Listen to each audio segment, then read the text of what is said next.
Cincin Perintah Kaisar Naga edisi ke-4961 hingga 4965. Novel fiksi kultivasi fantasi. Bersama suara serak, cerita berlanjut. Ayah, adikku telah ditangkap. Kita harus menemukan cara untuk menyelamatkannya. Jika semuanya gagal, kita bisa menyerang kota harimau terbang dan bertarung sampai mati. Kata Niuli pada Niu Meng. Jangan khawatir. Meskipun mereka menangkap adikmu, mereka hanya ingin memerasku dengan imbalan harta karun dan sejumlah sumber daya. Mereka tidak akan melakukan apapun kepada adikmu. Membunuh adikmu tidak akan ada gunanya bagi mereka. Niu Meng tidak khawatir saat itu, karena dia tahu bahwa kota harimau terbang tidak akan membunuh siapapun, mereka hanya ingin mengancamnya. Tapi kamu tidak ingin tidak menyelamatkan adik, kan? Kata Niuli. Siapa bilang kita tidak akan menyelamatkannya? Kita hanya perlu menunggu. Kota harimau terbang akan menghubungi kita atas inisiatifnya sendiri. Niu Meng melirik Niuli dan berkata, tidurlah kembali. Kamu tidak perlu khawatir tentang masalah ini. Meskipun Niuli tidak yakin, dia hanya bisa berbalik dan pergi. Badak tua, di mana harta karun itu? Bisakah kamu membawaku melihatnya? Sentian sangat penasaran dengan tempat harta karun itu. Saudaraku, tanah harta karun itu hanya bisa dibuka sekali setiap 1000 tahun. Sekarang sama sekali bukan saat yang tepat. Jika kamu memaksakan diri masuk, kamu akan ditekan oleh jalan surga dan masa hidupmu akan sangat berkurang. Kata Niu Meng. Kehilangan masa hidup. Sentian agak terkejut, mengapa ada penindasan seperti itu dari jalan surga. Bawa aku melihatnya terlebih dulu, tapi aku tidak harus masuk.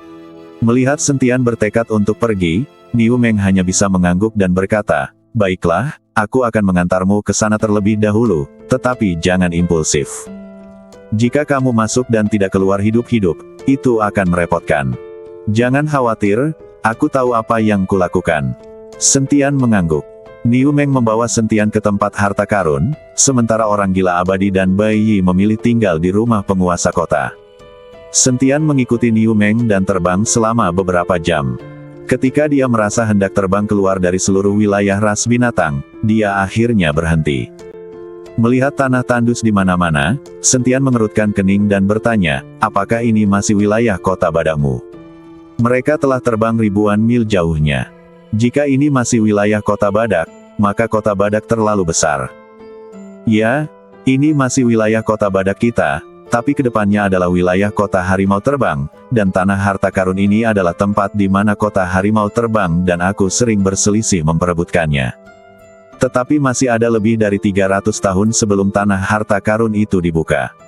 Mengapa kota harimau terbang begitu tidak sabar? Niu Meng sangat bingung. Mengapa kota harimau terbang tidak menunggu sampai tanah harta karun akan dibuka sebelum mengambil tindakan? Ayo turun dan melihat-lihat. Setelah berkata demikian, Sentian jatuh lebih dulu. Niu Meng mengikutinya dari dekat dan kedua lelaki itu melayang turun ke tanah. Sentian menemukan bahwa hanya beberapa mil jauhnya dari mereka, ada tanda yang jelas terlihat dengan mata telanjang di tanah. Tampaknya ada garis pemisah di tanah, dan warna tanahnya berbeda. Tanah di tanah harta karun itu berwarna merah muda, seperti warna darah yang terlalu lama meresap ke dalam tanah. Sentian berjalan menuju tempat harta karun. Dan Niu Meng ingin menghentikannya, tetapi melihat bahwa Sentian sudah masuk. Begitu dia masuk, alis Sentian tiba-tiba mengernyit. Karena dia dapat merasakan dengan jelas bahwa kekuatan dalam badannya semakin berkurang, dan begitu pula masa hidupnya. Sentian segera mundur, dan perasaan itu lenyap seketika. Memang benar begitu, kata Sentian sambil mengerutkan kening. Saudaraku, bagaimana mungkin aku berbohong kepadamu? Biasanya, tidak ada seorang pun yang berani menginjakan kaki di tanah ini. Ayo kita kembali. Tidak ada gunanya membuang terlalu banyak energi dan masa kehidupan di sini. Niu Meng membujuk Sentian.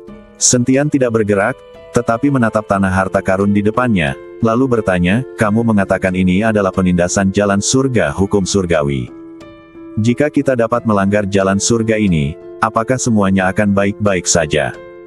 Niu Meng tertegun sejenak, lalu tertawa dan berkata, saudaraku, meskipun kamu memiliki kekuatan dan darah naga emas, tempat ini berada di bawah tekanan jalan surga.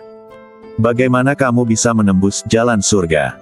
Sentian tidak mengatakan apa-apa, melainkan memanggil pedang pembunuh naga dan berjalan menuju tempat harta karun itu lagi dengan tatapan penuh tekad di matanya. Saat dia menaiki tangga surgawi, dia bisa menghancurkan segel hukuman surgawi, dan kemudian dia mungkin juga menghancurkan jalan surga. Niu Meng memandang Sentian dan ingin berbicara untuk menghentikannya, tetapi kemudian dia berubah pikiran dan memutuskan untuk membiarkan Sentian menderita sedikit, mungkin dia akan kembali bersamanya. Sentian, memegang pedang pembunuh naga, berjalan ke tempat harta karun itu lagi. Perasaan aneh itu datang lagi, tetapi kali ini Sentian tidak panik. Sebaliknya, kristal naga di dadanya berkedip dan pedang pembunuh naga di tangannya juga memancarkan cahaya kemasan. Hancurkan. Sentian tiba-tiba mengayunkan pedang pembunuh naga di tangannya ke depan. Energi pedang berubah menjadi naga emas, meraung dan menyerbu menuju ruang kosong di depan. Berdengung. Saat energi pedang dan naga emas menghilang, seluruh wilayah udara mulai bergetar. Dan perasaan aneh itu lenyap seketika di bawah pedang ini. Baiklah, kata Sentian sambil menyimpan pedang pembunuh naga. Apa? Niu Meng tertegun, lalu menatap Sentian. Ayo masuk dan mencobanya. Sentian melambai ke arah Godfly dan berkata, apakah itu tidak apa-apa? Niu Meng agak ragu-ragu, lalu berjalan perlahan menuju tempat harta karun itu. Ketika dia melangkah dengan hati-hati ke tempat harta karun itu, dia tiba-tiba tertegun, lalu menatap Sentian dengan kaget. Apakah ini mungkin? Wajah Niu Meng penuh dengan ketidakpercayaan. Itu hanya jalan surga. Ia tidak bisa menindasku sama sekali. Sentian mengatakan ini dengan cara yang sangat sok. Kakak laki-laki memang yang paling hebat. Niu Meng mengacungkan jempol pada Sentian. Berhentilah menyanjungku dan pimpinlah jalannya. Sentian membiarkan Niu Meng memimpin jalan. Kedua lelaki itu berjalan menuju kedalaman tanah harta karun. Namun saat mereka masuk lebih dalam, Sentian menemukan bahwa sebenarnya ada sedikit roh jahat di tanah harta karun ini. Awalnya dia tidak bisa menyadarinya sama sekali, tetapi sekarang dia bisa merasakannya sedikit. Badak tua, mungkinkah harta karun ini juga ditinggalkan oleh para iblis? Sentian bertanya pada Niu Meng. Aku juga tidak tahu. Ngomong-ngomong, ketika dua ras iblis utama bertarung, konon puluhan ribu pembudidaya iblis meninggal. Aku belum melihatnya, aku baru mendengarnya. Jawab Niu Meng. Apakah kamu juga belum pernah memasuki tanah harta karun ini? Sentian terus bertanya. Niu Meng menggelengkan kepalanya, belum pernah. Tidak seorang pun tahu harta apa yang ada di tanah harta karun ini. Sepertinya tidak seorang pun yang masuk ke sana pernah keluar. Itu hanya legenda yang diwariskan dari generasi ke generasi. Ada harta karun di daerah ini, dan itu disebut tanah harta karun. Sial, Sentian ingin langsung mengumpat setelah mendengar itu. Hanya demi harta karun fiktif, kota harimau terbang bertarung dengan kota badak. Pertarungan yang hebat. Kalau seseorang berjuang lama-lama dan berusaha merebut sebidang tanah ini, tapi akhirnya tidak ada yang tersisa, bukankah kita akan marah dan mati? Jangan marah, saudaraku. Karena ada legenda seperti itu, pasti ada harta karun di daerah ini. Semakin sedikit orang yang melihatnya, semakin membuktikan bahwa tidak ada seorang pun yang menyentuh harta karun itu. Kalau begitu, semuanya akan menjadi milik kita. Melihat Sentian hendak marah, Niu Meng pun bergegas membujuknya. Ayo pergi. Kita semua sudah berada di sini. Tidak ada gunanya aku mengeluh. Sentian berkata tanpa berkata apa-apa. Niu Meng membawa Sentian dan terus bergerak masuk lebih dalam ke tanah harta karun. Tetapi setelah berjalan beberapa saat, Sentian tiba-tiba berhenti. Kakak, kenapa kamu berhenti? Niu Meng bertanya dengan bingung. Apakah kamu melihat gunung besar di depan? Sentian bertanya sambil menunjuk ke depan. Gunung besar? Di mana kita bisa menemukan gunung besar di tanah tandus ini? Niu Meng berkata demikian dan melihat ke arah yang ditunjuk Sentian. Kutu Kupret. Niu Meng pun sempat tertegun sejenak, karena tak tahu kapan sebuah gunung menjulang tinggi muncul di hadapan mereka. Apakah ini ilusi? Aku jelas tidak melihat gunung apapun tadi. Gunung ini pasti ilusi. Setelah Niu Meng selesai berbicara, dia tiba-tiba mengayunkan telapak tangannya ke arah gunung di depannya. Kalau gunung ini palsu, ilusi, maka serangan telapak tangan ini pasti meleset. Duar, duar.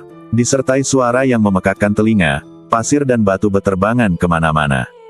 Pukulan ini malah menghantam gunung secara langsung. Apakah itu nyata? Wajah Niu Meng penuh dengan keterkejutan. Gunung ini nyata, bukan ilusi. Kalau itu ilusi, pasti tidak akan luput dari pandanganku. Sentian adalah seorang pria yang memiliki asal-muasal ilusi. Kalau itu ilusi, mustahil dia bingung. Pada saat ini, aura mengerikan tiba-tiba meledak dari dinding gunung. Duar. Niu Meng tidak punya waktu untuk bereaksi dan terlempar oleh kekuatan hembusan angin. Sial, gunung ini bisa melawan. Apakah gunung ini hidup? Niu Meng kebingungan. Dia memukul gunung itu dengan telapak tangannya, namun dia tidak menyangka gunung itu akan membalas pukulannya. Bisakah gunung ini juga membalas dendam? Ada formasi di gunung ini. Serangan telapak tangan yang baru saja kamu lakukan dibalas oleh formasi itu. Sentian berkata sambil menatap pegunungan di depannya. Sentian melihat ada cahaya keemasan berkelebat di dinding gunung, dan aura yang meletus sangatlah kuat. Formasi. Niu Meng tampak sedikit terdiam dan berkata, apa yang harus kulakukan? Aku tidak pernah tahu ada gunung di tanah harta karun ini, apalagi ada formasi di gunung itu. Formasi kecil ini tak dapat menghentikanku. Sentian berjalan ke kaki gunung dengan sangat angkuh, menatap puncak gunung yang menjulang tinggi, merentangkan kedua telapak tangannya, dan pedang pembunuh naga pun muncul dalam sekejap. Duar. Sentian hanya mengayunkan pedang ke arah dinding gunung, dan cahaya kemasan di dinding gunung hancur, dan formasinya langsung hancur. Setelah formasi itu pecah, muncullah tangga batu berkelok-kelok di kaki gunung. Tangga batu ini mengarah langsung ke perut gunung, memberi kesan seram bagi orang-orang. Saudaraku, kamu hebat sekali. Melihat hal itu, Niu Meng tak kuasa menahan diri untuk tidak mengacungkan jempol. Kepada Sentian, dia harus tahu bahwa alam kultivasinya saat ini jauh lebih tinggi daripada Sentian, tetapi dia mengakuinya. Penampilan Sentian berulang kali membuat Niu Meng tunduk padanya. Ayo masuk dan lihat. Kamu berjalan mengikutiku, jangan sampai kamu dalam bahaya atau kamu akan mati. Kata Sentian pada Niu Meng. Ya, Niu Meng mengangguk patuh dan mengikuti Sentian. Kedua pria itu berjalan menyusuri anak tangga batu menuju gunung. Sentian berjalan di depan, dan Niu Meng mengikuti dengan gugup di belakang. Meskipun Sentian ada di depannya, Niu Meng masih sangat gugup. Aura mengerikan yang baru saja meletus dari formasi itu masih membuat Niu Meng merasa takut. Saat kedua lelaki itu berjalan maju, perasaan ngeri di sekitar mereka menjadi semakin kuat dan roh jahat mulai terus-menerus menyerang badan mereka. Niu Meng merasa kedinginan di sekujur badan dan sangat tidak nyaman. Dia hanya bisa menggunakan kekuatan badannya untuk melawan invasi energi jahat ini. Namun, Sentian tampaknya melakukannya dengan cara yang sangat alami. Dia tidak mencoba menghentikan roh jahat sama sekali. Dia bahkan mengaktifkan teknik kondensi hati untuk menyerap roh-roh jahat di sekelilingnya. Roh-roh jahat ini bagaikan racun bagi Niu Meng, tetapi bagi Sentian, mereka adalah sumber daya untuk berkultivasi. Setelah keduanya berjalan beberapa saat, mereka tiba-tiba menyadari bahwa tangga batu itu menghilang, dan mereka melihat dinding batu menghalangi jalan mereka. Sentian dan Niu Meng menatap dinding batu di depan mereka. Tampak dindingnya diukir dengan rune padat dan memancarkan cahaya aneh. Formasi dan kombinasi rune benar-benar di luar pemahaman mereka. Itu tidak tampak seperti pola formasi umum dan tidak ada hubungannya dengan sistem penulisan apapun yang dikenal. Apa-apaan ini? Niu Meng mengernyit dan tak dapat menahan diri untuk mengeluh. Dia mengulurkan tangannya untuk menyentuh dinding batu, tetapi saat ujung jarinya hendak menyentuhnya, dia merasakan sakit yang menyengat. Seakan ditusuk oleh jarum-jarum kecil yang tak terhitung jumlahnya, dia cepat-cepat menarik tangannya dan menepisnya. Sial, aku bahkan tidak bisa menyentuhnya. Sentian tetap diam, menatap rune itu dengan saksama. Pedang pembunuh naga di tangannya telah terhunus, dan pedang itu memancarkan cahaya dingin. Dia menarik napas dalam-dalam, mengayunkan pedang pembunuh naga dengan kuat, dan energi pedang yang tajam menebas ke arah dinding batu. Energi pedang meledak di dinding batu, memenuhi udara dengan asap dan debu, tetapi ketika asap dan debu menghilang, dinding batu masih utuh, bahkan tanpa jejak retakan. Mata Niu Meng membelalak, dan dia berseru, bagaimana ini mungkin? Saudaraku, pedangmu tidak bisa menghancurkannya, bagaimana mungkin? Sentian tidak menjawab, wajahnya menjadi serius. Dia mengayunkan pedang pembunuh naga lagi. Kali ini dia menuangkan lebih banyak kekuatan ke dalamnya dan pedang itu bersinar terang. Energi pedang yang bahkan lebih kuat meraung ke arah dinding batu. Namun, hasilnya tetap sama. Dinding batu itu tampak seperti benteng yang tidak bisa dihancurkan, dengan mudah menahan serangan pedang pembunuh naga. Sepertinya hanya menggunakan kekuatan kasar tidak akan berhasil. Sentian menyimpan pedang pembunuh naga dan berkata dengan suara yang dalam, pasti ada mata formasi di balik dinding batu ini. Selama kita menemukan mata itu dan menghancurkan formasi, dinding batu itu secara alami akan menghilang. Niu Meng menggaruk kepalanya dan berkata dengan putus asa, tapi di mana sebenarnya mata formasi itu? Dinding batu ini begitu besar, kita tidak bisa mencarinya sedikit demi sedikit, kan? Sentian memejamkan matanya dan mulai mengalirkan kekuatan spiritual dalam badannya, merasakan fluktuasi energi di sekelilingnya. Persepsinya menjadi sangat tajam dengan bantuan teknik kondensi hati, dan setiap perubahan kecil dalam energi tidak dapat lolos dari persepsinya. Setelah beberapa saat, matanya tiba-tiba terbuka dan pandangannya tertuju pada sudut di sisi kanan dinding batu. Rune di sana tampak berkelebat sedikit lebih cepat daripada di tempat lain, dengan tanda-tanda samar pengumpulan energi. Seharusnya di sana, kata Sentian sambil menunjuk ke sudut. Niu Meng berlari ke arah sudut tanpa berkata sepatah kata pun. Dia mengangkat tinjunya dan menghantamkannya keras ke tempat itu. Akan tetapi, baru saja tinjunya mengenai sasaran, datanglah kekuatan pantulan yang kuat, membuatnya terdorong ke belakang dan jatuh dengan keras ke tanah. Hati-hati, bagian tengah formasi ini memiliki pertahanan yang kuat. Melihat hal ini, Sentian bergegas maju dan membantu Niu Meng berdiri. Keduanya mulai meraba-raba dengan hati-hati di sekitar bagian tengah formasi, mencoba mencari cara untuk menerobosnya. Sentian mengeluarkan beberapa batu spiritual dari tangannya dan meletakkannya di posisi tertentu, mencoba menggunakan kekuatan batu spiritual untuk mengganggu aliran energi mata formasi tersebut. Begitu batu spiritual ditempatkan, cahaya rune di tengah formasi menjadi lebih terang, dan kekuatan tolak yang kuat mengalir ke arah mereka. Sentian segera mengaktifkan kekuatan spiritualnya untuk membentuk perisai di depan kedua orang itu guna menahan gaya tolak tersebut. Dia menggertakkan giginya dan terus menyesuaikan posisi dan formasi batu spiritual. Akhirnya, setelah beberapa kali percobaan, cahaya rune di tengah formasi mulai tidak teratur dan dinding batu mulai bergetar sedikit. Dengan guncangan hebat, dinding batu itu riyuntuh, memperlihatkan pemandangan di belakangnya. Mata Sentian dan Niu Meng langsung terbelalak, dan mereka terpana oleh pemandangan di hadapan mereka. Seberkas batu abadi yang berkilauan dengan cahaya keemasan muncul di depan mata mereka, dan batu abadi pada urat batu itu berukuran berbeda-beda. Setiap bagian memancarkan aura abadi yang kaya, dan saat aura abadi ini berkumpul, mereka menjadi 1000 kali lebih kaya daripada di luar. Urat-urat batu abadi itu berkelok-kelok dan berputar, memanjang ke kejauhan, seolah tak terlihat ujungnya. Kami kaya. Saudarku, kami benar-benar kaya.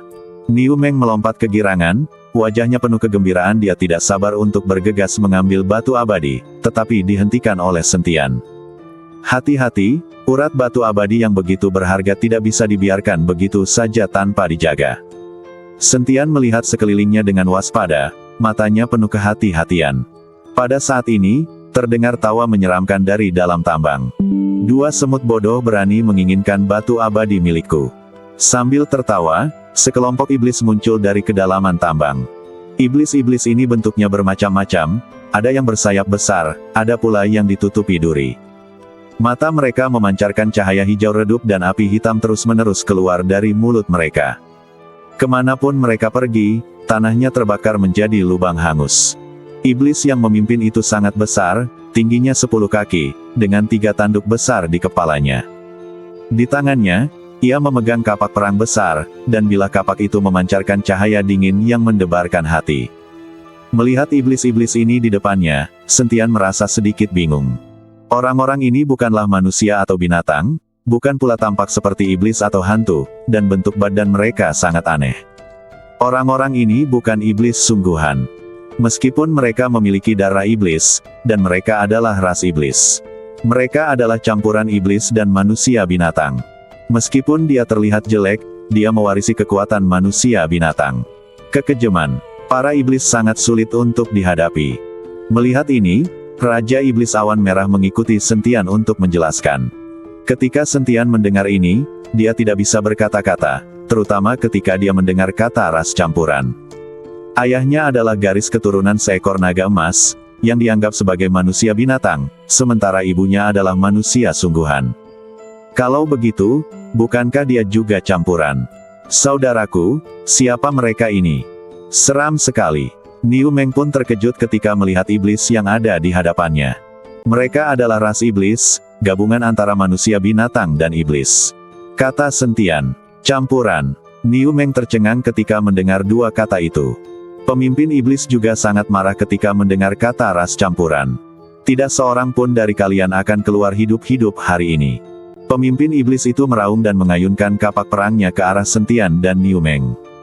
Sentian segera menarik Niu Meng menjauh dan membanting kapak perangnya keras ke tanah, menimbulkan percikan api yang tak terhitung jumlahnya. Badak tua, kamu bertanggung jawab menghadapi para anak buah iblis itu, dan aku akan mengurus orang besar ini. Sentian berteriak keras. Niu Meng mengangguk, sebuah tombak muncul di tangannya, lalu ia menyerbu ke arah iblis-iblis kecil itu. Tombak itu menari-nari, ujungnya memancarkan cahaya dingin, dan setiap tusukannya dapat merenggut nyawa seorang iblis. Namun, jumlah iblisnya terlalu banyak. Mereka terus-menerus keluar dari kedalaman tambang dan segera mengepung Niu Meng. Sentian menghadapi pemimpin iblis itu secara langsung. Dan pedang pembunuh naga di tangannya terhunus lagi, dan pedang itu bersinar terang. Majulah! Sentian berteriak keras dan bergegas menuju pemimpin iblis. Pedang pembunuh naga dan kapak perang saling bertabrakan, menimbulkan suara yang memekakkan telinga, dan kekuatan tumbukan yang dahsyat merusiak udara di sekitarnya. Pemimpin iblis itu sangat kuat, dan setiap serangan yang dilancarkannya membawa kekuatan luar biasa. Mengandalkan badannya yang lincah, Sentian terus-menerus menghindari serangan pemimpin iblis sambil mencari kesempatan untuk melakukan serangan balik. Namun, pemimpin iblis itu tampaknya telah merasakan ancaman yang ditimbulkan oleh Sentian, dan serangannya menjadi lebih ganas. Dia juga memuntahkan api hitam dari waktu ke waktu, mencoba menjebak Sentian. Saat ini pakaian Sentian telah robek oleh api, dan ada juga beberapa luka bakar di sekujur badannya. Namun dia tidak mundur sama sekali, malah tatapan matanya menjadi semakin tajam. Dia menarik napas dalam-dalam, dan kekuatan spiritual dalam badannya beredar liar, dan cahaya pada pedang pembunuh naga menjadi lebih terang. Matei! Sentian meraung dan menggunakan gerakan serangan terkuatnya. Energi pedang yang besar melesat ke langit dan menebas ke arah pemimpin iblis. Melihat hal itu, pemimpin iblis tidak mau kalah. Dia mengayunkan kapak perangnya, dan ujung kapak hitam bertemu dengan energi pedang. Keduanya bertabrakan, menyebabkan ledakan besar, dan gelombang udara yang kuat menerbangkan iblis di sekitarnya. Sentian terpental ke belakang oleh gelombang udara dan menghantam batu besar, dengan jejak darah mengalir dari sudut mulutnya. Tepat pada saat itu, teriakan Niu Meng terdengar. Sentian berbalik dan melihat Niu Meng sedang dikepung oleh beberapa iblis. Dia mengalami banyak luka di sekujur badannya dan berada dalam kondisi yang sangat kritis. Jantung Sentian berdebar kencang, tanpa mempedulikan luka-lukanya sendiri, dia langsung menyerbu ke arah Niu Meng. Dia menghunus pedang pembunuh naga, membunuh iblis yang mengepung Niu Meng satu persatu, lalu menarik Niu Meng ke sisinya. Saudaraku, iblis-iblis ini terlalu kuat, kita bukan tandingan mereka. Niu Meng terengah-engah, wajahnya penuh kelelahan dan ketakutan. Bersambung.